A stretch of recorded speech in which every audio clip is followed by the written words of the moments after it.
né? Pois é, James Wan literalmente deu as chaves do reino para esse cara.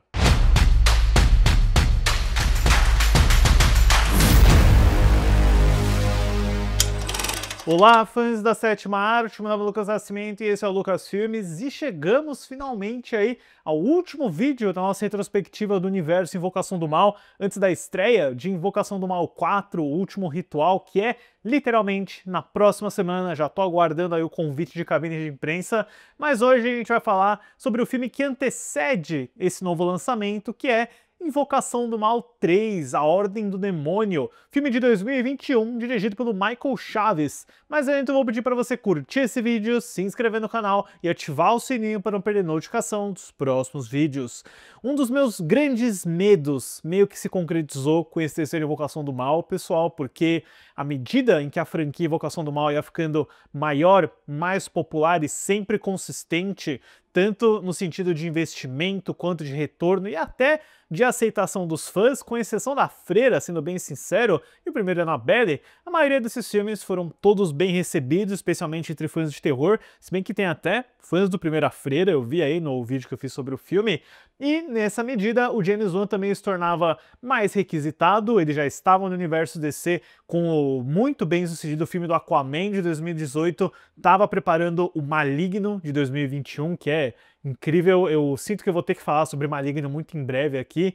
Então, tudo isso contribuiu para o fato de que o James Wan não voltaria para dirigir o terceiro Invocação do Mal. Ele, obviamente, seguiria muito ativo como produtor, trabalhou no argumento do filme com o David Leslie Johnson McGodrick, que esse cara tem um nome gigante, trabalhou com ele nos filmes do Aquaman, mas ele agora escolheria mais um diretor em ascensão, da mesma forma que ele fez com o David F. Sandberg para trabalhar no Annabelle 2, ou do próprio Gary Dauberman, que ele promoveu a diretor do Annabelle 3, agora na figura do diretor Michael Chaves, que tinha lançado A Maldição da Chorona em 2019, uma produção da Warner e New Line e também do James Wan. É mais daqueles casos onde James Wan apadrinhou um diretor que estava começando e ele confiou em Michael Chaves para dirigir Invocação do Mal 3, né? A gente não tá falando de um spin-off, de um derivado ou de um prelúdio, é o terceiro filme da nave-mãe, da franquia principal, que foi muito bem sucedida, lançou todo esse universo.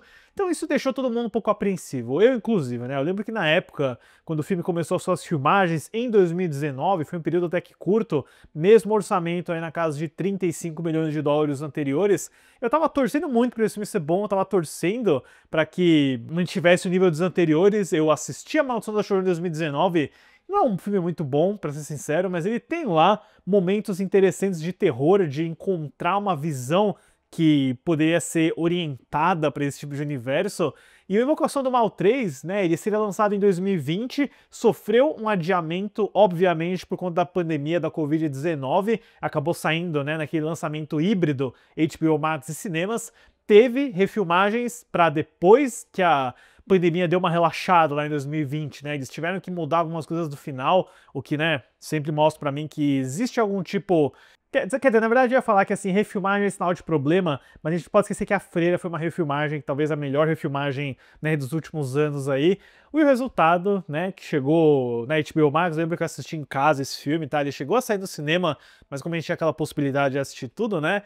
É um filme que, olha, eu não tinha assistido de novo, tá? Eu só tinha visto na época, e na época eu achei ok, fine, aceitável. Hoje, pegando pra rever, minha Nossa Senhora, como é fraco. A história do filme é ambientada em 1981 e acompanha a investigação do casal Ed e Lorraine Warren, vividos por Patrick Wilson e Vera Farmiga, para provar a inocência de Arne Johnson, vivido por Huari O'Connor, que usa como defesa em sua acusação de homicídio a justificativa de que estava possuído por um demônio. Ok, vamos lá, por partes, né? Eu imagino que deva ser sempre uma missão muito importante para o James Wan e para os produtores, para roteiristas, definir qual vai ser o caso real investigado pelos Warren, que eles vão naturalmente pegar, desmontar e encher de elementos fantasiosos e fictícios. Eu não tenho o menor problema com isso, tá? Eles só usam esse gancho aí da história real pra ter aquele fator mais sensacionalista, né? O que você tem na tela é puro entretenimento.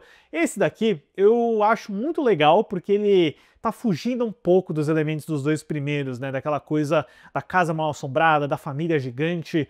tendo essa ideia aí do Arne Johnson, que de fato aconteceu, né? Ele alegou em tribunal que estava possuído pelo diabo, eu consegui ver um potencial muito bacana, né? Eu lembro que eu pensei na época, nossa, será que vai ser tipo O Exorcismo de Emily Rose, do Scott Derrickson, que também é um filme de tribunal, que discute a existência de um diabo? Eu acho que isso era uma premissa muito legal. Eu adoro a frase do Ed Warren, que é mais ou menos assim, toda vez que um tribunal começa, você garante que existe Deus, talvez seja a hora de garantir que existe um diabo também. Tipo, é legal, né? Mas infelizmente não é esse o filme que o McGoldrick escreveu, que o Michael Chaves partiu para dirigir, e a forma como o roteiro tenta manter, né, esse personagem do Arne Johnson e o antagonista que eles criam aqui, enquanto o casal Warren tá numa investigação meio True Detective, meio Homens de Preto, meio John Constantine, é bem problemática, na minha opinião, tá? Esse filme aqui não tem participação dos irmãos Reis, que escreveram o primeiro e o segundo,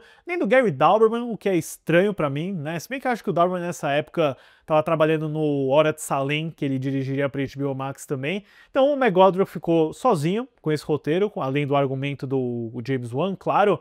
Eu acho que ele não consegue amarrar muito bem essas pontas não, né? E eu acho meio problemático, assim, como você pega a perspectiva desse personagem do Arne, de como ele está sendo manipulado por uma vilã humana. A gente tem uma ocultista, esse é o nome aí da personagem, né, Isla, que meio que é uma versão do mal da Lorraine Warren, ela tá fazendo vários rituais para incriminar esse personagem e garantir uma alma para algum demônio, né? E eu acho que isso já é meio exagerado demais para essa franquia, sabe? Agora a gente tem vilões feiticeiros e eu penso, tá, beleza, eu sei que não é exatamente uma história real, ele é fictício, mas eu acho que esse filme aqui vai muito longe nesse sentido, tanto no roteiro quanto na direção do Michael Chaves, que pra mim não é uma direção ruim, mas ela é tão sem personalidade, sem elementos assim, uau, que vão te impressionar. Quando começa esse filme, você tem o primeiro exorcismo, meu Deus, é a coisa mais genérica do mundo, né? Você tem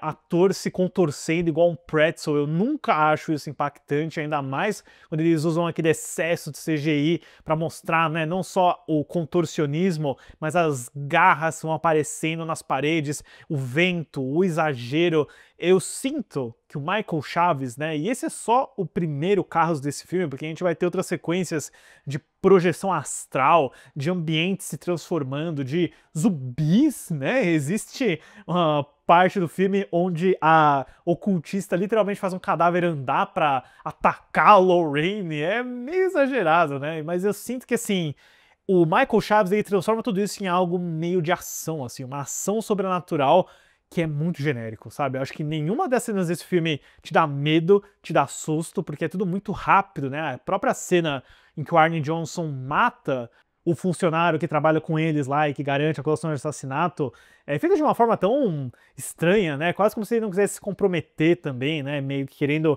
passar muito pano para esse personagem, e a maneira como o Chaves filma isso, né? Naquela confusão de luzes vermelhas, de música de rock tocando, ele fugiu totalmente, assim, né, do que a franquia estabeleceu. Parece que ele vai tentar entrar nela, né, porque você tem uma sequência de mini plano sequência para apresentar a casa, mas também falta envolvimento com os personagens, né, o Arne Johnson e a namorada dele e a relação que ele tem com o cunhado dele, que é o David, não funciona nada, são rascunhos de personagens, porque esse daqui, de fato, dá muito mais espaço pro Ed e pra Lorraine, que são, mais uma vez, muito bem interpretados pelo Patrick Wilson e a Vera Farmiga, é o que sustenta esse filme inteiro, né, e o próprio fato de que agora eles são literalmente policiais sobrenaturais é o que vai te garantir por boa parte do filme, né? Tem mais flashbacks, mais momentos para reforçar como eles são extremamente apaixonados um pelo outro, mas não tem aquele coração e aquela tensão que o James Wan sempre trouxe nos filmes dele, momentos de personagem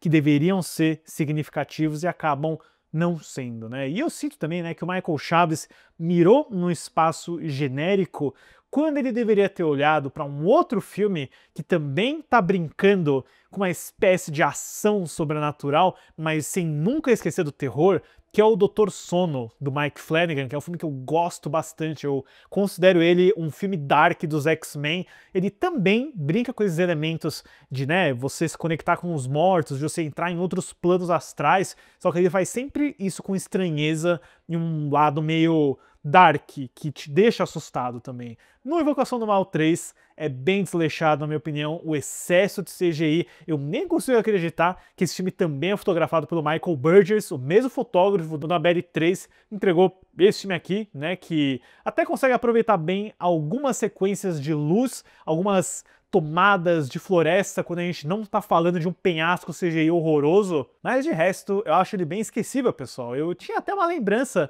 dele ser bom, assistível, ok, mas parando pra ver agora, acho que especialmente depois da maratona e depois de rever o Invocação 1 e 2, que são primorosos, o Annabelle 3, que é super bem feito, esse filme aqui é uma grande decepção. E olha que eu já não gosto muito da Freira 2, e isso não me dá muita confiança não, por Invocação do Mal 4, que também é dirigido pelo Michael Chaves. Pra Invocação do Mal 3, A Ordem do Demônio, eu dou uma nota 4. O que você tem aqui é o Patrick Wilson e a Vera Farmiga dando seus respectivos shows. De resto, quase primeiro Annabelle, na minha opinião. É um pouco mais tolerável do que a Freira, talvez, né? Acho que pelos personagens, mas o Michael Chaves não era o cara para assumir esses filmes. Eu repito, né? Gary Dauberman, David F. Sandberg, esses caras estavam aí e eles poderiam fazer algo muito melhor. Eu torço, né, para que Invocação do Mal 4 recupere um pouco, né, do que tinha no primeiro e no segundo, mas sendo bem sincero, pelo que eu vi no trailer, eu não tô muito animado não. Espero que eu seja provado errado, mas antes, né, vamos falar aqui sobre o lado financeiro, porque mesmo tendo esse lançamento aí da HBO Max híbrido e cinemas, o filme até que conseguiu se sair super bem, conseguiu se pagar. Ele chegou nos cinemas americanos em 4 de junho de 2021, com uma estreia de 24,104 milhões de dólares, que ajustado para inflação dá cerca de 28,736 milhões, fazendo um total doméstico de 65,631 milhões, que ajustado para inflação cresce um pouco para 78,244 milhões, e no mundo inteiro um valor de 206,431 milhões, que ajustado para inflação cresce aí para 246 milhões de dólares. Mesmo saindo aí da pandemia, né, com a possibilidade de ver o filme em casa, a marca Invocação do Mal é sólida, é forte, especialmente no território internacional, o que vai nos levar, claro, ao Invocação do Mal 4. Eu lembro a vocês que a Freira 2 já tem vídeo aqui no canal, eu cobri na época que ele saiu, então deixe nos comentários depois, pessoal, como que fica o ranking de vocês do Invocaverso, tem um vídeo sobre ele também, e as suas expectativas finais para o último ritual que estreia semana que vem. Certo, pessoal? Obrigado pela visita e até a próxima sessão.